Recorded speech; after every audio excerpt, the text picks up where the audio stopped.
High বন্ধুরা, নিয়ে চলে এলাম মিষ্টির বাহার। JW ম্যারিয়েটের এই ডেজার্ট সেকশনটায় আমার সব থেকে ভালো লেগেছে এগুলো দেখতে। খেতে কতটা টেস্টি আমি বলতে পারবো না, কারণ এগুলো আমি একটাও ট্রাই করিনি। আমি তো নিজে দেশি, তাই জন্য দেশি মিষ্টির ওপরেই আমার ঝোঁকটা বেশি।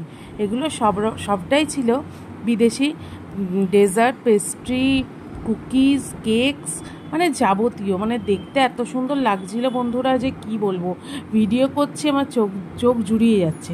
এই যে চলে এলাম দেশি মিষ্টি রসগুল্লে। যদিও আমি রসগুল্লে খাইনি।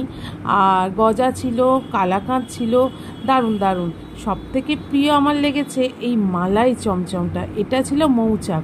এরপরেই এগুলো কি ছিল আমি ঠিক বলতে পারবো না। এই যে শোস্টপার আমার খুব ফেভারিট। আর সব থেকে শেষে ছিল পায়েস। এগুলোও ছিল অনেক ধরনের মুজ, যেগুলো ওপরটা ফ্রুটস দিয়ে জেলি দিয়ে একটা লেয়ার ছিল, তার নিচে একটা পোর্শন ছিল, সেটার টেস্টটা আমি ঠিক বুঝতে পারিনি। খেয়েছিলাম, তবে না নোনতা না মিষ্টি, একটা অ্যাভারেজ টেস্ট। আর এই দেখো, এটা আমার প্লেট। টাটা।